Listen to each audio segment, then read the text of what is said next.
because I don't want to go backwards. I want to keep going forward. Together, that's exactly where we're going to go. God bless. I'm Steve Walders. And I'm J.R. Ross. This is Rewind, Wisconsin Eye's look at this week in the Capitol. J.R., as the session begins, we had two pretty emotional hearings this week. Let's talk about the first one. A Senate committee heard AB 220, which, let me get it right, would set mandatory minimum prison sentences for someone who uses a gun to commit another crime after you've been convicted of a violent felony. Now, this passed the Assembly. The Assembly lead sponsor is LaTonya Johnson. Before we listen to some excerpts from that, there was a rather sharp exchange between LaTonya and Senator Lena Taylor. They both represent some troubled districts of this. Why this sharp disagreement? A difference in philosophy of LaTonya saying kind of enough's enough. We need to try and throw these guys, put these guys away for a long time. And Lena from her perspective of, look, these minimum sentences don't do us any good. They've failed before in other ways. Why bring them back and use this? So kind of a difference in philosophy, if you will, about how to address gun violence in Milwaukee. Yeah, at one point Taylor said, we don't need another law. But I was a legislator who poked his head into the Capitol press room yesterday suggested this was Lena auditioning for a run for mayor. So is there a political dimension of this? Possibly. There's been talk about Lena and others looking to run for higher office or other office in the Milwaukee area. So maybe it's her taking that position. But if you listen to her on the floor of the Senate the last couple of years, she's been very adamant about the problem with crime in Milwaukee and the problem with the approach to crime in the state of Wisconsin, where we have a higher incarceration rate for African Americans, I think everybody else in the country, but maybe one state, something like that. No, I think we're highest. That there's a problem there. What's the root of the problem? How do we fix it? And so that's one of her pet causes, or her call, if you will, to address in the legislature the last few years. Well, there are three clips from that hearing that I want us to listen to. The first is, as I said, the Chief Assembly sponsor, Representative Johnson, talking about how even she has had to hit the floor when gunshots hit her neighborhood. So let's listen to her. As a resident in the city of Milwaukee and a homeowner of the city of Milwaukee, I've definitely laid on my living room on the floor because bullets were being fired outside my house. When you have bullets that are being fired into these communities, these bullets have no discretion. They don't know if I'm an arch rival or if I'm a 6-year-old child. When you talk about the overall effect, we're not just talking about victims, we're talking about property values. When you go to list your house, when you go to buy your house, and you look on Zillow, in the city of Milwaukee, they have a section that talks about crime history. Let's talk about being able to get businesses into those areas. Let's talk about being able to get homeowners into those areas, renters into those areas, when they see ShotSpotter being triggered and police being called every single day. The individuals in those districts, they deserve a quality of life too. And that's what they are not getting. Also there was Mayor Barrett. He says, look, he's a Democrat, he's an attorney. He stood up and said, I usually don't like bills that have minimum prison sentences, but in this case, it's very deserved. So he talked about, he answered the question, people ask me, how safe is my city? Let's listen to Mayor Barrett talking about the problem. 2,365 people have been shot in our city. So this is not about wayward souls. This is not about misunderstood people. This is about people who commit violence in our city. If you want data-driven policing, it's go after people who have committed violent felonies, and if they commit violent felonies again with a gun, lock them up. People ask me about the city of Milwaukee being safe. And I tell them, look, if you're not involved with illegal guns, illegal drugs, gang activities, and you're not hanging out at bars at closing time, getting in arguments with people, yeah, it's going to be a place where you can go.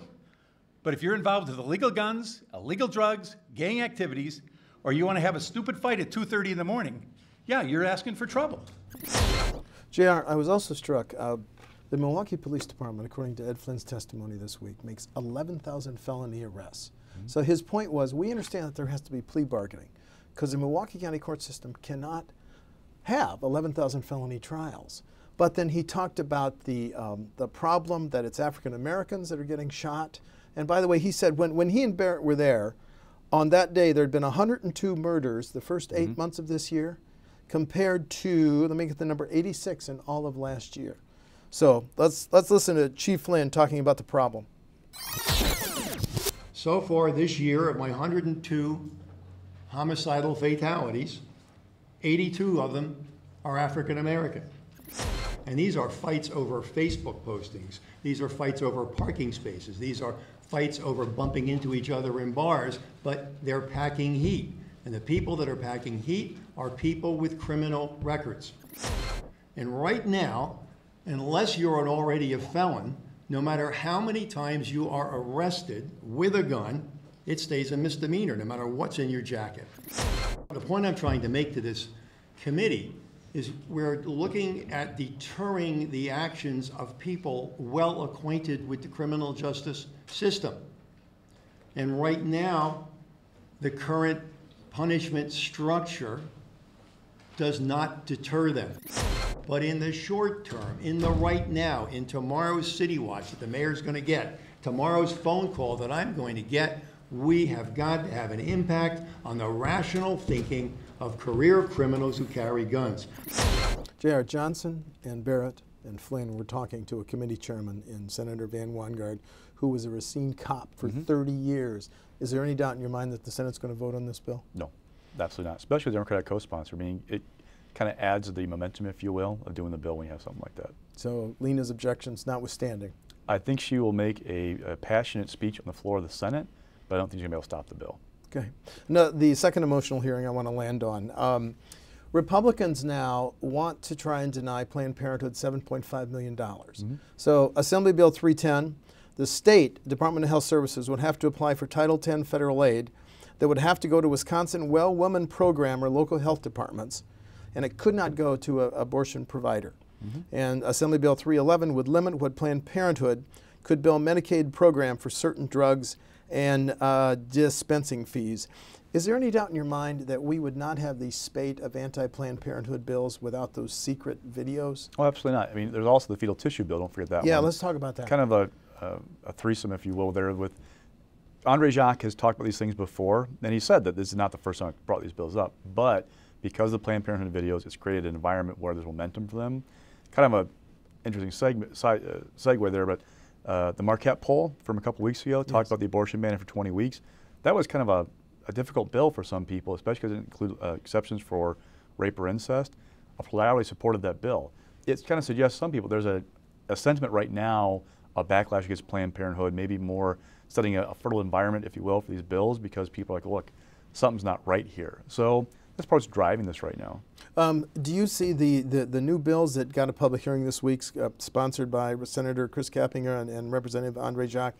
Do you see that those being acted by both houses, or is this just an assembly firestorm? Well, one of the hard things to say is the caucuses haven't met in a while. That's I think true. they're going to meet in the next week or two and kind of get a feel for what's going on.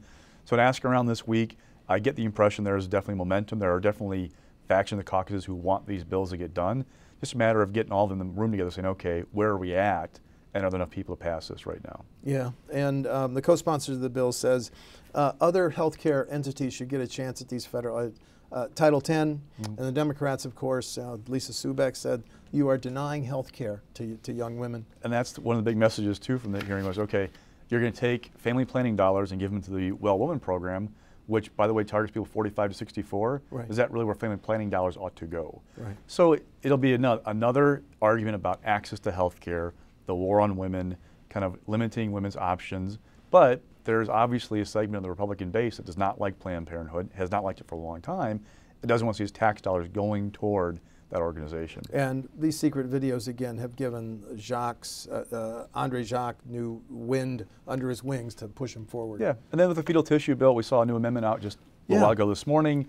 It just came out, right? Yes. The concern with that bill had been from Alberta Darling and some others in Republican circles of, okay, we've got this research going on at UW-Madison and other places in Wisconsin. We don't want to limit the good research being done.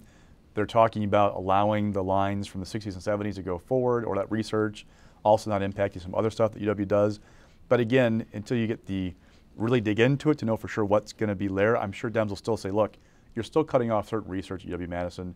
They'll still be worried about a perception, at least, that Wisconsin is anti-science and trying to limit what these guys do. So there will still be some concern, if you will, about that bill going forward, I'm sure. I don't think there's any amendment to the fetal tissue bill that would be acceptable to the UW med school and our Wisconsin's bioscience industry, right? Biotech. Yeah, and their argument has been, you're going to send these guys elsewhere. We're going to lose out in this industry. It's a booming one. Remember, it was only, 9 years ago, Governor Doyle was talking about really amplifying with UW's bioscience research. Yes. The new center that they built. Discovery. That was all about stem cell research, what a great thing it's going to be. It was his key issue, one of the key issues for him in the 06 race against Mark Green. Yeah. That Mark Green wanted to limit this research. So it's a changed environment from then, for sure. Good point. New subject. Wisconsin and I had a chance to interview Transportation Secretary Mark Gottlieb this week. Here's a couple things that I found interesting, and I want to get your reaction. First of all, he said that legislative leaders are sending this signal: don't ask for the additional $350 million in bonding authority. Now, of course, we need some context here. The governor in February recommended borrowing $1.343 billion with a B, and the legislature said we will approve baseline borrowing of $500 million, and we'll give joint finance the authority to issue an additional $350 million.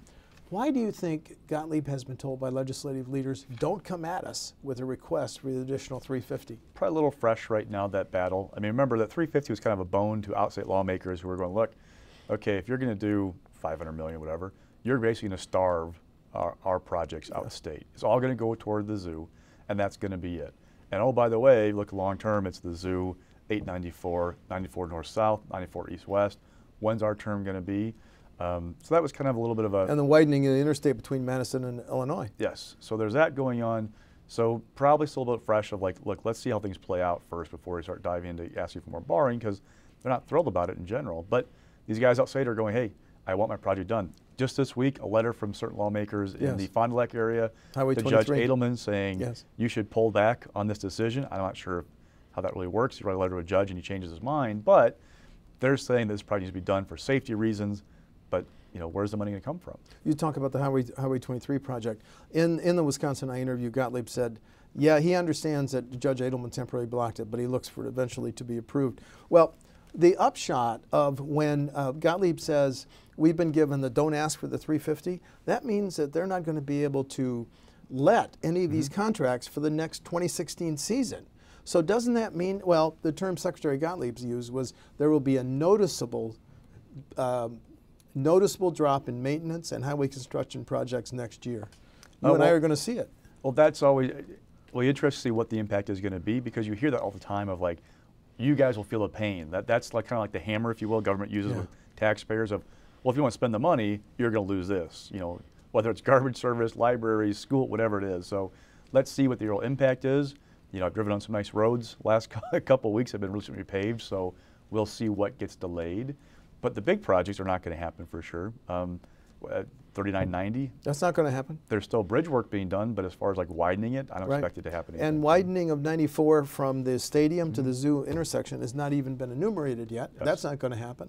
Yeah. The north leg of the zoo freeway, that's not going to happen in the next biennium. And we knew that from like the initial kind of discussions about the amount they're going to borrow in this budget. They said flat out, we'll get this part of the zoo done, but that north leg is not a necessity right now. We can wait on that a little bit. That was part of the compromise, if you will. Well, just a final subject. Remember last fall, Secretary Gottlieb recommended a whole panoply of revenue raisings, and I said the need will be even greater for the 2017-2019 budget. Will you again recommend those? He said he didn't want to go there. Well, said much too early. Speak of much too early, is Governor Walker still Governor Walker in 2017? Because if Governor Walker is still Governor Walker in 2017, is he going to want to raise taxes or fees or anything else? Because we all think he'll run for president again, right? That's not going to happen. So you have the possibility, again, way too early to discuss it, but of another difficult transportation budget, another batch of delays, because there might be pressure from a Governor Walker saying, we're not doing this. I'm not going to sign a tax increase before I leave office. Yeah, which is an issue that we wonks can disagree on. But here's one that people understand. Last week, DOT cut the governor's VIP security detail, what is it, the Dignitary Protection Unit, from 10 to 5. So here's my question. Is that because the feds have now ordered overtime paid to members of that unit, and, well, the Milwaukee Journal-Sentinel speculated that overtime bill that taxpayers are going to pay maybe $1 million? It's all about containing costs. If you look at it, they had given them a $4 an hour raise just this spring, rescinded that, cutting the size, because what they're saying is rather than having this one dedicated group of, 10 officers, I think it was, Yes. we're going to have more other folks come in and help out. There's still going to be a group that's dedicated to him. They'll have rack up overtime doing travel, Yeah. that's for sure. But if you bring more people in, it may help spread the cost around a little bit. So that's part of it. Seems like the rationale for now. But the governor's security costs are a hot topic. Just last week, we had a bill from Democrat lawmakers saying if you are going to run for federal office, we want you to start detailing stuff right away, Yep. what it costs you, your travel and protection, all this kind of stuff. It's become a easy target for Dems because people aren't happy that Governor Walker's gone so much. They see that it's going to cost us money for him to travel and have protection, so it's an easy pinata, if you will, for Democrats right now. Have you heard the estimate that the Journal Sentinel floated that the overtime bill could be more than $1 million? Because taxpayers understand. You and I understand that, man. That is a big check that would be cut for those guys, and a big tax cut that would take out of it, or tax chunk out of it. But Yeah, and it would come from the DOT budget, which is already strained, which Gottlieb says doesn't have enough money to provide and maintain our highways. Okay, special election, Assembly District 99. Here's my question. Every Assembly District has 58,000 constituents. Well, what was the vote total? Of all 4 candidates, 3,323. That is a low turnout. That's an exceptionally low turnout. in November of last year, That's a Friends and Neighbors election. almost 30,000 people went to the polls in that race in November, that district, which wasn't even a competitive district, by the way, but still turned out and voted in that assembly race last year. It's all about, it's a special election. It's the first Tuesday in September. Oh, by the way, first day of school. It is really friends and neighbors and who knows you. Yes. Name ID, those kinds of things that drive those races. I mean, it's very difficult to get a lot of attention. There weren't big ad campaigns, no big radio buys. I knew of, no TV in Milwaukee for sure. No, absolutely not. Wasn't a whole lot of buzz on talk radio, but for Cindy Duco, who won, she'd been the town board. There are all kinds of reasons, like geography, for example. She's from a good part of the district where a lot of people live. Mm-hmm. She has a reputation for being the town board. That likely helped her a little bit, but honestly, most are kind of guessing why. It's like you can point at things and say, well, maybe that helped, but you don't know for sure. Well, okay, finishing second, Dave Westlake got unofficial 1,099 votes. Now remember, he ran for the U.S. Senate, lost in the primary against Ron Johnson in 2010. Probably some residual name ID from that. And then some of his opponents surfaced the idea that he'd been in foreclosure and bankruptcy since then. End of Dave Westlake's career politically? Some people never learn to say, take no for an answer, so you can't say for sure. He's made it clear he likes the interest. He has an interest in being in government, but we'll see. Hard to say for now. You know what intrigues me, though? You can get elected to the Wisconsin Assembly in a special election. Cindy Duco, 1,340 votes. And guess what? That is such a Republican seat. Unless she has some major gaffe and is challenged from the right, she can be there as long as she wants. That's true. Okay. Well, okay, let's talk about presidential politics. I know you tell your sons, and I tell the grandkids, words matter. Every word now that Governor Scott Walker says on the campaign trail is heavily scrutinized. So let's start with last weekend on Meet the Press, when the governor said, Canada border concerns and the idea of a security border fence are, quote, legitimate, close quote. Okay, then the headlines came out, governor wants a fence built with Canada. The governor said I was misinterpreted. Another example of the press corps treating me who's right in this unfairly? Well, if you go back and look at the actual, what he said. Yes, to he didn't say, I want to build a wall. He did not say that. He said, I've heard from voters and law enforcement's legitimate idea, or legitimate concern. You have to understand Governor Walker, the way he operates. He has this kind of like, some people call it a tick or a habit or whatever it is, but if you ask him a question, he will seem to acknowledge it in a positive way, like say yes or yeah, or that's a legitimate question to ask. And then kind of turn to what he really wants to say. But what he does is he opens the door to the interpretation of he wants a wall with Canada, which is not what he's saying, but it leaves the impression that he's open to it at least, or thinks it's something that should be talked about. And it gets him in trouble time and time again. Go back to Iowa State Fair a couple weeks ago. Yeah. MSNBC asked him about the 14th Amendment and Trump position, and he seemed to say yes, he was for ending birthright citizenship. Birthright citizenship. But if you go back to the transcript, he was saying, yeah, like, yes, I acknowledge your question, and then going into the answer. So he created the impression of that position, but the campaign said no, no, no. It's another example of Governor Walker having a difficult time on the campaign trail where the scrutiny is so much more heavy than it was when he was governor. Right. We've seen him go to places like La Crosse and Eau Claire and Wausau and slightly change his answer from market to market. Now there, but he works through them in those sound bites. He almost brainstorms out loud, it seems like, and that's kind of like one of his habits. But that's a good point. There, the press corps or contingent in La Crosse is not the same as the one in Wausau. Right. So if you change a little bit, nobody notices. We in Madison don't really travel with him every stop, so you don't have somebody hanging on your every word. Now, though, he's got dedicated reporters who are with him every day of the week, who are looking for any change and any answer at all to pounce on and say, okay, wait, what's going on? Why is he changing position? And it's always, the national media is trying to figure out, are you changing to accommodate for the Trump factor or this poll, or trying to divine what's going on, and that's getting him in trouble. But meanwhile, when things like this surface, here's my point. His campaign and they have to play defense. They can't play offense when you're playing defense. But then, okay, second quote I want to ask you about. I learned a new definition of career politicians this week. According to Governor Walker, you're a career politician if you spend decades in Washington, but he's not. He's a, quote, 2 words, public servant, even though he's 47 years old, he's been in office for 22 years. At least, yeah, something like that. Because he was elected to the Assembly in 1993, and then the Milwaukee County exec, and now gov. What about that phraseology? Career polls are in Washington, I'm a public servant. Governor Walker has had a really amazing ability in Wisconsin to have credibility with the Tea Party crowd, the anti-establishment folks, those who aren't real big fans of government, right? Part of it is because, he swept into office in Milwaukee County on the pension scandal, promising to clean that up. Excuse me. He was a Republican holding the Milwaukee County exec's office, which is a rarity, and fighting the Democratic-controlled county board. He had a foil in them, if you will. Came to Madison as governor and took on the unions, he talked about his big special interest. By doing that, he created a credibility with these folks, even though he's been in government almost his entire adult life. On the national trail right now, look at the polls, it's all about Trump, Carson, Fiorina. Why? They are true outsiders. They have not held public office. Now, Fiorina ran for U.S. Senate in California in 2010, I believe it was. Senate or governor? Okay, you Senate, would know. yep. Senate, okay. So she's done that. But otherwise, they're not in government. They haven't been an elected official. They have true outsider status. Governor Walker's trying very hard to, again, have credibility with that crowd, to be able to say, look, I am also an outsider. I'm frustrated with Washington, D.C., but I have a record of accomplishment in tackling these issues that these guys don't. The problem is people aren't buying it so far. They're saying, look, you've been in government. These guys have not. I've got my flirtation, my infatuation now with these kind of candidates.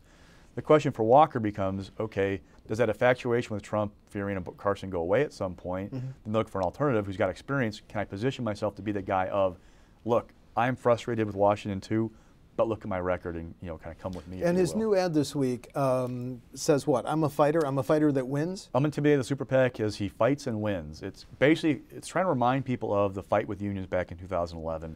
It's got footage from the Capitol, people rushing in the building, the thousands of protesters crammed the rotunda, to try and remind people of the Walker record, if you will. And that's what you've talked to his folks at the Super PAC. They're telling you that Governor Walker needs to remind people of, hey, don't forget what I've done. I've got a record that you might find attractive, if you will. And it talks about making tough decisions, taking a $3.6 billion deficit, turning into a surplus, cutting taxes $2 billion. He fights and wins. And it closes with footage of Governor Walker from his announcement in Waukesha that America needs somebody who's going to fight and win. And that's the Walker record they want to portray, if you will. And it's all about reminding people who he is. It's one thing for the governor to go and meet the press and answer Chuck Todd's question in a way on border with Canada, offense. But it's another when he actually posts on a website this comment on President Obama and police shootings, and I'm going to read it. Under President Obama, we've seen a rise in anti-police rhetoric. Instead of hope and change, we've seen racial tensions worsen and a tendency to use law enforcement as a scapegoat. This inflammatory and disgusting rhetoric has real consequences for the safety of our officers who put their lives on the line for us. JR, why did he say that, and where did he see the political upside in saying that? It's the tougher, kind of sharper, more critical Governor Walker. I mean, to be honest, he doesn't have much of a temper. If you ask his aides, they will tell you that the most they see him get upset is like maybe a small little tick and like kind of, grind a little bit. He doesn't yell. He's not an angry person. But he's trying to tap into that kind of like frustration people feel and say, I feel your pain, if you will. That's an example of him kind of tough and talk like, hey, I'm the tough fighter. I'm going to take these guys on. I hear you, base kind of thing.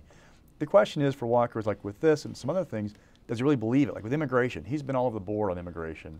Does he really truly believe in his heart what he's saying on immigration, or is he trying to position himself to kind of capture that backlash or anger, whatever you call it, in the base about illegal immigration. And okay, final subject on the governor's presidential campaign. We are now seeing so many polls. I've lost track this week. You watch them very, very closely. What polls this week, and how did the governor fare in the polls this week? Not well. So I mean, just a month or two ago, he was leading a lot of these polls, the top 2 or 3 nationally. Now he's in 5th, 6th, 7th place. In Iowa, he's down. Trump and Carson in one poll are leading in Iowa. Walker has gone from leading that down to, like, I think a tie for 3rd or 4th, somewhere around there. Basically, it's the recession of Governor Walker. I saw a quote today from somebody in Iowa that he should be thanking his lucky stars there's no more Iowa straw poll, because becoming right about now in a time of turmoil in his campaign. That's true. And it could be almost like a death knell for him, like it was for Tim Pawlenty and others, Tommy Thompson, you know, that you're expected to do well and you don't, it hurts you in Iowa. So it's just been a rough spell for him. And the worst part for Governor Walker is the vicious cycle of he's not doing well, the stories talk about not doing well, the polls come out showing he's not doing well, and people start going, I'm not sure about this guy, which feeds into it just kind of goes round and round. And now it's a question of, is he prepared? Is he up to the task? Yep. And it's, you know, it's not good for him. Which is why the rewind that we tape after the next GOP debate is going to be absolutely fascinating. Well, you know, I did a piece for Politico this week And that debate is September 16th. about Governor Walker that we know. I mean, he's never been in a position of an underdog, if you will, in any of his races that the one example is 06, right? He won in that one as the underdog against Green, dropped out, said, I don't want to spend my money attacking a fellow Republican. Otherwise, look at the Barrett race, the Burke race, and when he basically ignores his opponent at times, will deflect their attack and focus on what I want to talk about, which is what he did in the debate August 6th, I think it was. I'm not going to gauge Trump. We should be talking about Hillary, you said. Yeah. Yeah. That's what he does. So what's he going to be like in September? So is he going to be more aggressive? Is he going to be like a fighter? Is he going to go out there and like really duke it up with Donald Trump? Who knows? Yeah, it's going to be fascinating. Okay, time for the WisPolitics stock report. Rising. So Cindy Duco, I mean, give her credit. You know, she wins a special election. You know, it could be a number of things why she won. One thing to remember, David Westlake had some personal and professional financial troubles. Probably didn't help him a whole lot. Owens, who was an insurance exec in the race, he tried to attack Cindy Duco over record as Delafield Town Board. That fell flat. Obviously, he finished kind of a distant third. Finished third, yeah. So, you know, add in name ID, a record on the town board, a good operation, it all kind of came together for her to win. Okay. Mixed. You've got Reed Hall? Yeah, so he walks out the door of Weedick. Is it a better place than it was when he took office 3 years ago? I mean, people around the age will say we're in better shape than we were before, but he leaves with, what, more high-profile departures from the agency. Yeah. Still a string of bad publicity for the loans, and it's still trying to get out from under this like problem when it was created of a bad foundation, never really got straightened. So, you know, it's kind of a mixed record for him leaving. Now the guy coming in, Mark Hogan, WIDA board chair, heard some early positive things about him. Retired banker. The press release said almost 40 years in the banking industry. Peter Barca had criticized Reed Hall because he didn't really have a background in economic development. Remember, Reed is from the health insurance industry for a Marshfield executive. Yeah. Came in really as a 3-month temporary, you know, fix to kind of help get things righted while they found a new secretary and became the guy. So now Mark comes in, some hope that he has this background, if you will, more of a background in economic development or in banking at least. Can he be the person who kind of refocuses the agency back onto its mission, get things straightened out? News stories, though, focused that I think he gave 24,000 to the governor. I'm kind of at the point where that's a big surprise. Yeah, I mean, you know, they find their friends and people they trust in these positions. But Governor Walker, let's be honest, he's going to get attacked about Weedick in this presidential race. Certainly. If he ever kind of bounces back, gets back to top tier, I can promise you come January there'll be ads if Walker needs to be taken down a couple notches about crony capitalism, giving money to his friend, all that kind of stuff. I mean, Dems have used it, but now it'll be his fellow Republicans using it against them. If it's Hogan has been chair of the WIDA board. I've not met him. Have you met him? Have you met him? Okay. Not yet. Falling? The governor. I mean, what's interesting, we kind of talked about the dynamic what's been happening, but what interesting point made to me this week was, look at Governor Walker's record, his history. He's usually had the same 4 or 5 people around him for years that he's trusted, and really, he's been his lead kind of operative, if you will, his strategist, and he's pretty good at it. Let's give him credit. He's in a different world now, though, where he's got people that he knows, but aren't the same folks he's always kind of had around him. Yep. I kind of wonder, and I've asked people about this, if the new campaign staff, well, 6 months old now, if they really know how to operate with Walker, how to get out in front of him, if you will. That may be part of it, but he is definitely struggling right now in the polls. There's that question about, does he believe what he's saying? Is he trying to position himself, you know, to kind of capitalize on this angst? Politico this morning, they quote operatives from New Hampshire and Iowa like every week about what's going on in those states. they say that he lost the summer essentially. Yeah, they you know? did. They said he and the Democratic presidential candidate, Martin O'Malley, former governor, Yes. the biggest losers for the summer. This is Politico. This is not us Yes. saying it, but Quoting sounds like these you agree operatives. with it. Well, it's just that he was a front runner a few months ago, and now there's this issue of he was kind of originally in January, he was like, well, has this guy got the passion to do it? Gives this great speech in Iowa, and poof, he rockets up. And at the time, they kind of went a little faster than they thought they might have had to kind of get prepared for this race. So there maybe wasn't the foundation that you would have expected. Maybe they didn't have time to work together as much and get some of these kinks worked out. But whatever it's been, he can't quite find his footing at times. And it's a string of the things. Going to England and saying, I'm going to punt on that question. On the, the questions about Obama as a evolution Christian. question. You kind of go on this whole line of things now. And again, it goes back, the questions, is he prepared? Is he ready? Is he up to the task? And fair or not, if you have these continued problems, you're going to ask those questions. So until he changes that dynamic, you have to deal with this. Okay. Final note. Former Chief Justice Shirley Abramson, she appeals a federal court judge's ruling. She wants her old Chief Justice job back. She says, I was unfairly displaced and replaced by Chief Justice Pat Roggensack. So she appeals to the full Court of Appeals. You think she has a chance? You know, it didn't go over well in the district court. It really didn't go well. No, so I mean, I'm not a lawyer. I don't want to say there's no chance, but the first ruling was basically from Peterson saying, look, it's not our place. You know, they approved this event. It's their deal, you know, so I can't, regardless of what the motive was, it was done, that's over. So, you know, for Shirley, asking people about this last few weeks, few months, since she's filed the lawsuit, the sentiment has been, when her obituary is written, hopefully many moons from now, it's going to be about first female Chief Justice, 29 years, whatever it was, at the head of that court. Her amazing record, great influence, I mean, all these wonderful accolades. Longest serving Chief Justice in Wisconsin. There will be a footnote about this, you know, it won't be a black mark on her career, but it's not the best way to end a very distinguished career for her. But the appeal indicates that she's taking this very, very seriously. Yeah. It really is. Well, I'm Steve Walders. And I'm J.R. Ross. That's a rewind for September 4. That's the right date, isn't it? Thank you.